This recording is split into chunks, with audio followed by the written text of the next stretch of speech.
So, after leaving the door open for much speculation with the media members on the possibility of Teddy Bridgewater possibly returning, Minnesota Vikings head coach Mike Zimmer did confirm on Wednesday that it will indeed be Case Keenum being the starting quarterback going against the Los Angeles Rams this Sunday, which really isn't a shocker, quite honestly. This is Realistic Randy of the Mediokr Best Podcast. Thanks for tuning in. And I'm going to talk about that Rams game and the Rams matchup in just a little bit, because previously I said, look, I have no idea. This could be a toss-up, a coin flip of a game. And while I did find some concerns that the Minnesota Vikings should be concerned about, and I'm sure they are, I did find a golden nugget that is in favor of the Minnesota Vikings. So we'll talk about that in just a little bit. But real quick, going to talk about the Redskins game. Now, here's the deal. As a Vikings fan, you're just used to having your heart stomped on in the most crucial moments.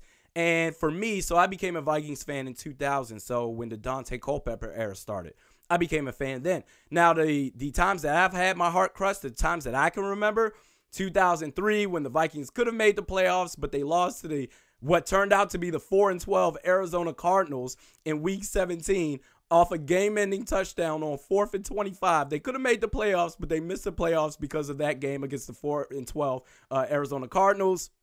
2-9, the Bounty Gate Saints, and obviously Adrian Peterson, he fumbled the ball a couple of times. Brett Favre with the interception, but I most remember it for that Bounty Gate Saints. And I didn't need Bounty Gate reports to come out. You saw during that game that something was just fishy going on, late hit after late hit, and the refs just stood there.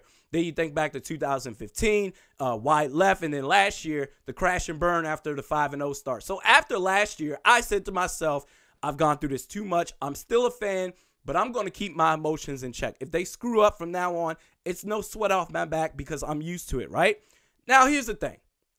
After the first 2.5 quarters of that Redskins game, I fell into the trap. I'm not even going to lie. I fell into the trap all over again. Case Keenum threw 4 touchdowns. The offense was kicking ass. After that Jarius Wright touchdown in the third quarter, the Vikings went up by 18 points. And my buddy from college, he texted me. He said, hey, Case Keenum, huh? What's going on with that? I said, hey, man, he's been very impressive. I am very impressed with what he's doing right now. He said, hey, what's going to happen to Teddy Bridgewater now? I said, honestly, quite honestly, if Case is going to keep playing like this, then there's no reason to bring back Teddy Bridgewater at all this season. Just ride the hot hand with Case. I was fully willing to accept that. And then as soon as I did that, as soon as I started to trust and believe, and I started to feel that magic, like, whoa, this could be something special, it all went to hell. Case Keenum damn near threw that game away. Now, what the hell? First of all, those 2 back-to-back interceptions. First, let me talk about the first one real quick. The first one, where he just threw it up in the air in triple coverage, I think to Kyle Rudolph, for anybody to get. Now, he does that at least once or twice a game, which is why I'm so skeptical on him. But that first one, I was just like, what are you doing? Are you serious? Why did you have to do that? And I was like, all right, fine, it's whatever. You know, he threw 4 touchdowns. You give him 1. It's all good. No big deal. And then that second interception, which, by the way, if you're going to go in the playoffs against the Philadelphia Eagles or the Seattle Seahawks or whoever else that has a very good defense, what he did on that second interception is not going to be good enough. It's going to be one of those things that sends the Minnesota Vikings packing, and here's why. It's not even so much that he threw the interception. He gave his position away.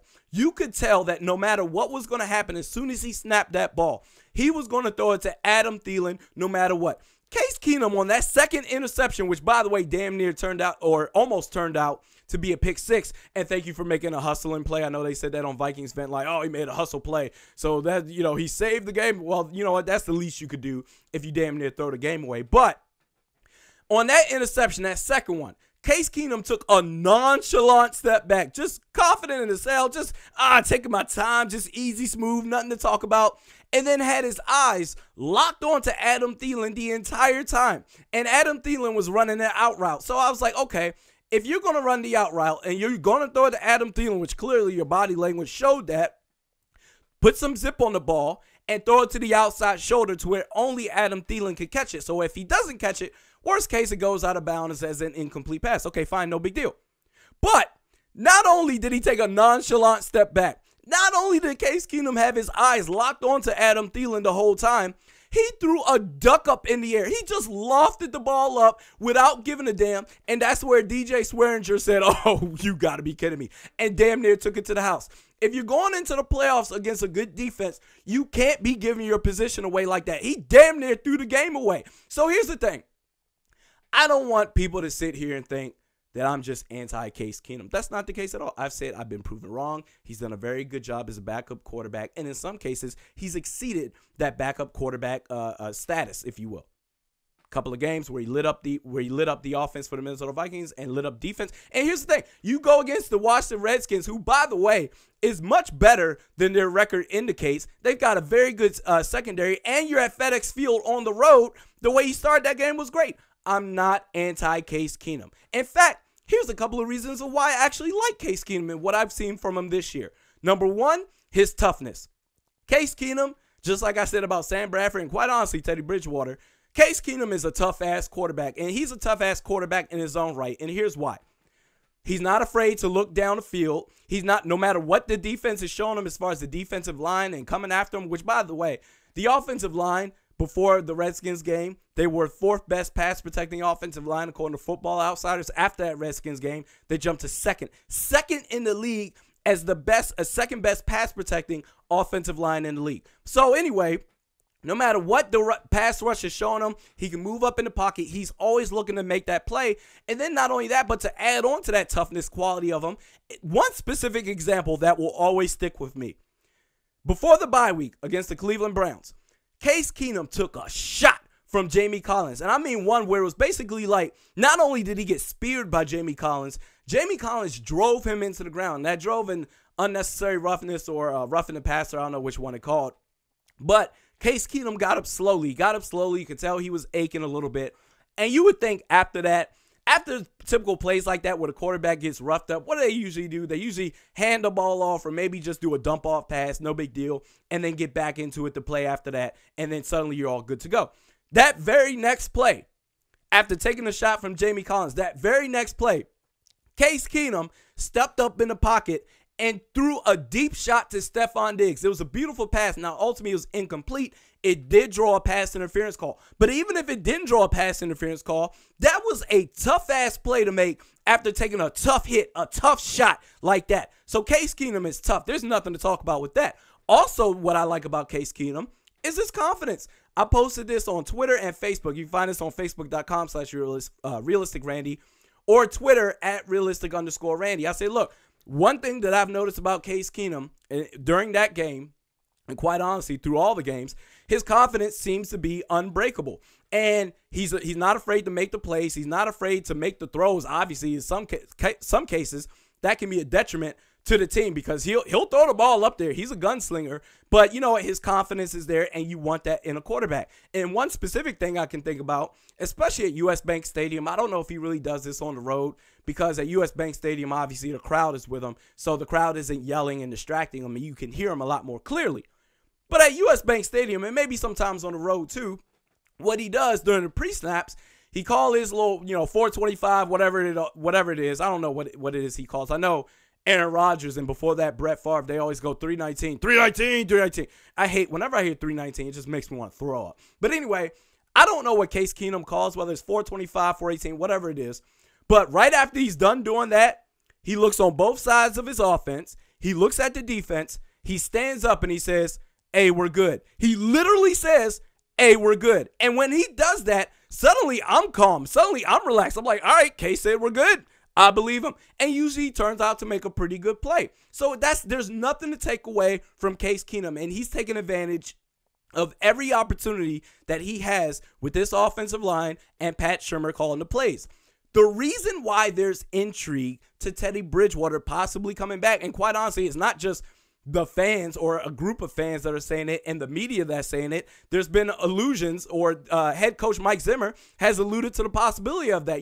Teddy Bridgewater is going to eventually come back at some point. The reason why there's still intrigue there is because we've seen this offense. We've seen it, and Matthew Collar originally brought this up on Twitter as far as we've seen this offense be dynamic. This offense has the chance to be just as impactful or almost as impactful as our defense is. We know this defense is a force to be reckoned with, but the offense has a chance to be just as impactful as the offense, or as the defense. We saw that in week 1 with Sam Bradford against the New Orleans Saints where they were kicking ass. We saw that in Case Keenum, to his credit, out of the, 8 games that he's played, because we're 7-2 right now, out of the 8 games he's played, he spearheaded a dynamic offense in 2 out of the 8 games he's played. And by dynamic offense, I'm not saying necessarily throw 3 or 4 touchdowns in those games. You can't necessarily expect that all the time. But to be able to stretch the field consistently and rack up those yardages and be able to at least score in some way, whether it's field goals, running, or even passing, to be able to do that consistently. He's done that in 2 out of the 8 games that he's played. Week 3 against the Tampa Bay Buccaneers, and last week at FedEx Field against the Washington Redskins. After that, quite honestly, if we're being real, he's been pretty much in between a game manager and slightly above average. Now, here's the thing. The Pittsburgh Steelers game, I'm not even going to count that. That was a complete disaster, but I'm not going to count that. Okay, that's fine. He needed an extra week to prepare for it. Okay, fine. Starting in, what's this? Detroit. So take away the Tampa Bay game, where that was one of the 2 games where he kicked ass at. Okay, fine.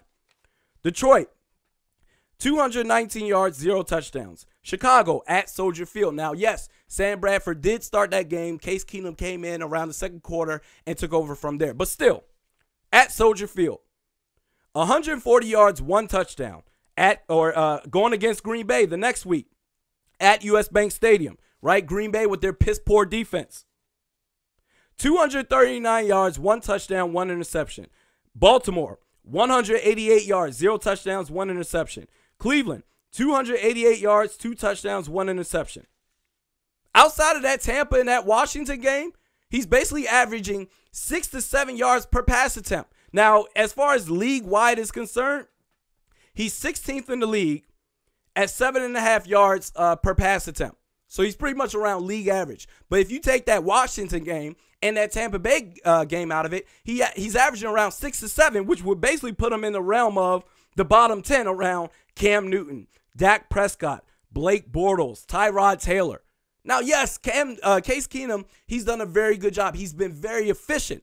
But I'm sorry, if there's a chance that Teddy Bridgewater could be that X factor that takes this offense from being, okay, it's a very efficient offense, to, wow, this is a pretty dynamic offense, why would you not want to find out? And people say, oh, well, look at the touchdowns that he threw in 2015 last season. He was a game manager. Teddy Bridgewater was forced to be a game manager with Adrian Peterson being the focal point of that offense. And like I said time and time again, with the 29th ranked pass protecting offensive line in football, according to Football Outsiders. So if Teddy Bridgewater could be that X factor that takes the offense another step forward, why would you not want to find out? And here's the thing, for everyone saying, oh, well, what if Teddy comes back and he stinks and, oh my goodness, we can't afford that. Well, guess what?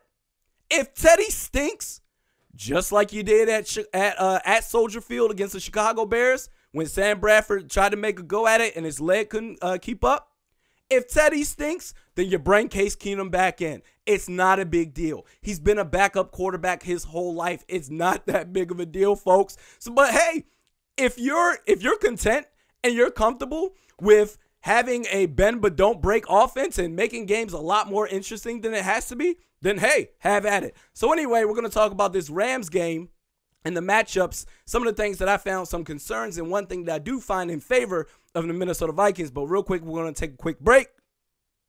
I'm Jay. And I'm Matt of the hashtag NFZ, aka No Fly Zone, now officially part of the BGC Sports Network. You can also find the show on SoundCloud at soundcloud.com/spell it out, hashtag NFZ, and the Apple Podcast app. Now, let's kick it back over to Realistic Randy and the Mediocre at Best Sports Podcast. So a couple of things I'm concerned about going against this Los Angeles Rams team. There's a couple of things. Number one, like we saw in the Washington Redskins game, and then not only that, the game before that, the Cleveland Browns, the run defense definitely concerns me. So the run defense is pretty good overall, but we give up too many big plays from the opposing running offense. So, and we're going against Todd Gurley against the Los Angeles Rams. So that really does concern me a little bit. Another thing that concerns me is Aaron Donald, which is basically their version of Linval Joseph for us. And we know how dominant Linval Joseph is. So those are the two things that do scare me. Actually, there's one more thing. I haven't watched full games of Los Angeles Rams games, but every time I turn them on or turn the TV on, they're on, or Red Zone, and they pop up, they're making big plays, man. This offense is really, really good. Whether it's Jared Goff to, what's his name, Sammy Watkins, or Robert Woods. They've even got that guy, Cooper, his name. I forgot his first name. They seem to just be making big plays all the time. So our defense needs to be very on top of that. I know that we like to play Harrison Smith on the he likes to pass, rush the passer sometimes and play the run game. We definitely need him in the run game against Todd Gurley. But I would probably, and I'm going to trust the coaches on this, but I would think because of all their tendencies to want to throw some deep passes, I would probably want Harrison Smith a little bit more in pass coverage for those situations. But, hey, I'm sure that Mike Zimmer, he's going to look at the film and everything like that. But here's the golden nugget that I see as far as the Minnesota Vikings. And here's why I would actually lean towards the Vikings winning this game. You look at the opponents that the Rams have gone up against. The Colts, Redskins, the Niners, Cowboys, Seahawks, Jags, Arizona, Giants, and last week Houston. As far as their wins are concerned, they're pretty much beating up teams that really aren't that good or pretty much are out of contention, don't really have a shot outside of Jacksonville. They're really not really beating up quality teams. Now, when they do go up against quality opponents, now here's a couple that I see right now. They lost to the Redskins. They lost to the Seahawks, so they're 7-2 just like the Vikings are. And then the Jacksonville Jaguars, they beat 27-17. Now, here's the caveat between those three teams, the Redskins, the Seahawks, and the Jaguars. They all have great defenses. They all have really, really good defenses. The Redskins, they've got a very good secondary. The Seahawks, they've got a good secondary as well. So does the Jacksonville Jaguars. Now, let's look at Jared Goff's stats in those games. Because like I said, the teams that he's beaten up on, they don't really have a shot to make a run to playoffs. They did beat Jacksonville, and part of that could be, you could argue because Blake Bortles is just getting by with his defense carrying his ass. But anyway, besides that, Jared Goff, when he's not playing very good defenses, he's lighting it up on the field. Like, for instance, last week against Houston. Now, you could make the argument maybe they have a good defense, but I would put them in the same category as the Denver Broncos right now or the Minnesota Vikings last year when you've got a very good defense, but your offense is not putting up production on the field. And just as soon as the defense can get off the field, you're back on because your offense can't do anything. So I think they're just mentally worn out because their offense can't do anything. The Houston Texans are. But anyway, his stats, when he's not going against very good defenses, Jared Goff, he lights it up, right? Against the Washington Redskins, he completed 58% of his passes. He threw for 219 yards, 1 touchdown, 1 interception. Against the Seattle Seahawks, right? Earl Thomas. I know Richard Sherman's not there, but they've still got a pretty good secondary even without Richard Sherman. Earl Thomas is still there. Now, at the time, Richard Sherman was there during that game. Against the Seahawks, Jared Goff completed 47% of his passes for 288 yards, no touchdowns, and 2 interceptions. And against the Jacksonville Jaguars, yes, they did beat the Jacksonville Jaguars. Jared Goff in that game, wow. Jared Goff in that game, 52.5% completion for 124 yards, 1 touchdown, and no interception. So here's the thing. This defense, they're going to have to be on it. They're going to have to really, really be on it. They're going to have to get after Jared Goff. They're going to have to pressure him. Now, Everson Griffin, can he come back from that sprained foot? I don't know. Here's the thing. I'm not a pro athlete. I've suffered a sprained foot. Like I said, I'm not a pro athlete, but a sprained foot is a sprained foot. A sprained foot is nothing fun to walk around when. You basically got to walk around on the balls of your feet because walking around, now I had it in my heel, so I don't know exactly where it's located on Everson Griffin's foot. But it can take a week or two to come back from. So if he doesn't come back for this Rams game, I wouldn't be surprised. So I am concerned about that. But that defense needs to be on top of his game. Now, last week against the Redskins, they were a little bit flat-footed. The run defense is what really concerned me. I did like the pass defense, though, because Kirk Cousins, he's going to get yards. He's just a gunslinger. He's going to get yards no matter what. So I wasn't really surprised by that. But when it really mattered most, like Andrew Sendejo, who I thought was the defensive MVP in that game. He broke up 2 touchdown passes in the end zone. The defense needs to be on top of their game. Yes, you got to worry about Todd Gurley too. I get that. But the defense has got to be on top of its game. And as long as they're shutting it down like they usually do, especially in the pass defense, and as long as they can just bend but don't break, run defense, but maybe just play a little bit tougher, man, because Todd Gurley can make some big plays. I think the Vikings should be okay. I would lean towards the Vikings. I wouldn't be surprised if they lose, but based on the trends that I'm seeing here, when Jared Goff goes against a pretty good defense, he struggles mightily. So we'll have to see. If you like this podcast, you can share it. You can subscribe on YouTube or iTunes. You can like the Facebook page, facebook.com/realisticrandy, or you can like or follow me on Twitter at realistic_Randy. We do this once a week. This is a Blue Vision Entertainment production. We'll see you next week.